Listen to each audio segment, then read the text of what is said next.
Hey, what's up and welcome back to the Seahawks Times. This is Wes, aka Seahawks Prime, and this is quickly becoming a lot of your guys' favorite NFL channel on YouTube, and I'm so thankful to every one of you subscribing. We're having awesome conversations all the time. I've got a Patreon that you can join here. The link is in the description, and if you really like my content here, please help support the channel by dropping me a super thanks in the actual comments. That'd be really appreciated. Anyways, let's get right to it.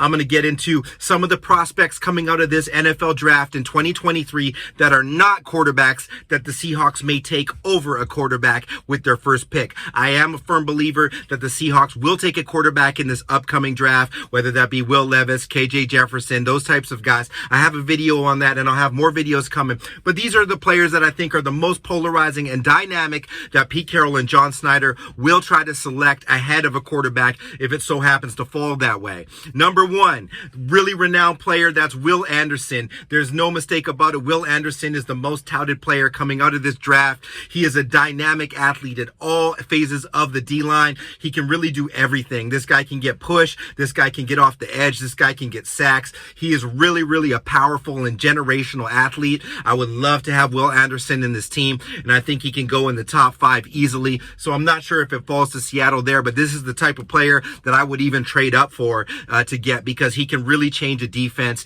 And Will Anderson, you know, at 6'4", he's a 4'6", 40 kind of guy, but he's more than that. He's just so powerful, so adept at getting off the snap and onto the ball, whether it's in run stop or whether it's in pressure, and just a great player out of Alabama, and I really have high hopes for him. The second player I have on my list that Pete Carroll and John Schneider would probably pull the trigger on instantly if they had a pick inside of the top 15 is Jalen Carter. We need a dynamic interior pass rusher. You've seen for years what Aaron Donald has been able to do with the Rams, and what a difference that can make, that an interior guy getting to the quarterback, getting quarterbacks that can scramble off of their spot as well as pocket passers off of their spot. In the modern NFL, if you're going to go to the Super Bowl, you're going to run into a Patrick Mahomes, you're going to run into a Josh Allen. You need to be able to get these guys running away quickly, and we don't have anyone to do that. Al Wood's playing out of his mind right now, but he's 35 years old, and he's not going to be running down any QBs. So Jalen Carter out of Georgia, he's 6'3", runs really quick for his size. At 5 seconds, he's not the quickest 40-time guy, but he's a high twitch athlete. He can really push the pile. Interior pass rusher extraordinaire, and is a great run defender as well. And of course, you're needing that in the modern NFL, and that's who I think that they will target really high if they get the opportunity to. Jalen Carter out of Georgia. Okay, this next player is a very intriguing prospect to me, because he could go in the first round or he could go in the third round. It all depends on how teams view him, and it all depends on how he actually performs this year in the Pac-12, and that's Noah Salwell, a true linebacker out of the Oregon University, playing for the Ducks. So look, Noah Salwell is all over the field. This guy can play in coverage. He can play at the line of scrimmage. He can attack laterally. He can attack A-gap. He's just everywhere. He is a true linebacker and a true football player. He's not the craziest athlete of all time, speed-wise or anything like that, but his instincts are phenomenal. He's kind of like what you would hope a Blake Martinez was, a little bit more quick, twitchy type of guy, but he knows exactly where to be, and I think he can complement Jordan Brooks perfectly in the Seahawks defense. Kind of that Tutupu guy that we haven't had for a long time,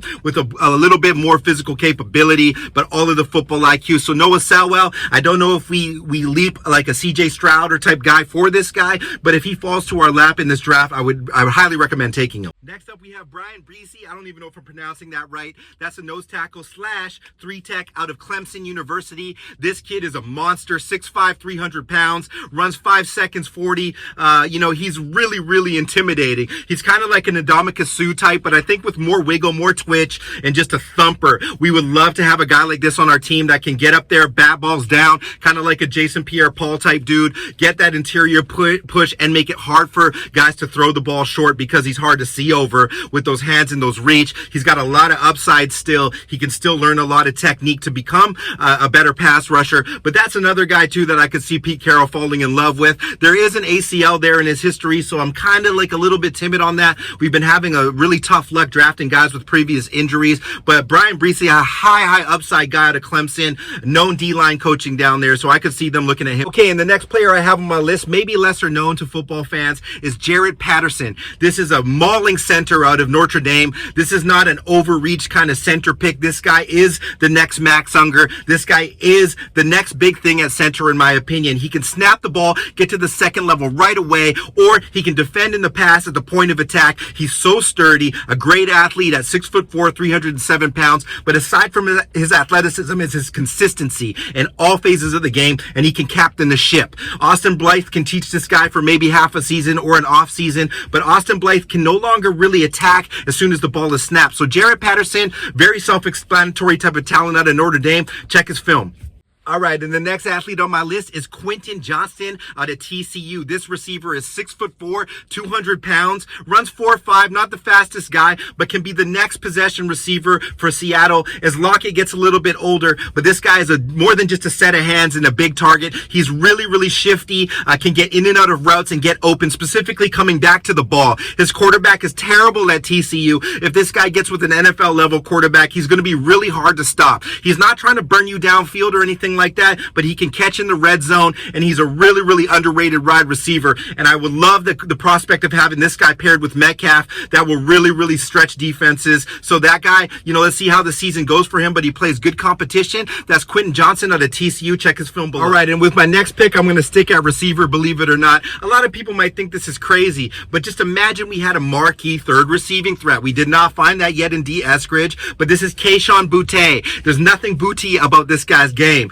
This guy plays for LSU. LSU receivers, I want to stop sleeping on these guys, man. For years, they've been awesome. Odell, Landry, Jamar Chase. If we get an opportunity to get a weapon like this and pair him with a dynamic quarterback, wow, it could be crazy. We could have Metcalf, Lockett, and a player like that with our tight end core. I like the idea of it. This guy's an underneath receiver, outside receiver. He's 6 foot tall, just over 200. He kind of plays like Odell. He kind of plays like Jamar. He kind of plays like Antonio Brown, but he's really, really awesome and a great route runner. So I'm really high on this guy. He actually has more upside than the last receiver I talked about. However, we have to see if he can prove it this year again in the SEC, which is a tough division. But Keshawn Booty, I have him really, really high and creeping up into the first round this year. That is if he can have a good year and stay healthy. The final player I'm covering today, I'll go back to the defensive side of the ball, and this is obvious. With Jamal Adams being hurt, consistently hurt, and I do think Adams will be on the team next year, but we need a contingency plan with upside there. Quandre Diggs getting older as well. I've got Trey Dean, the third out of Florida. This guy's an awesome downhill type of safety that can play in coverage as well. He likes to hit. He likes to get active. He likes to pop the ball out, and I think he fits the mentality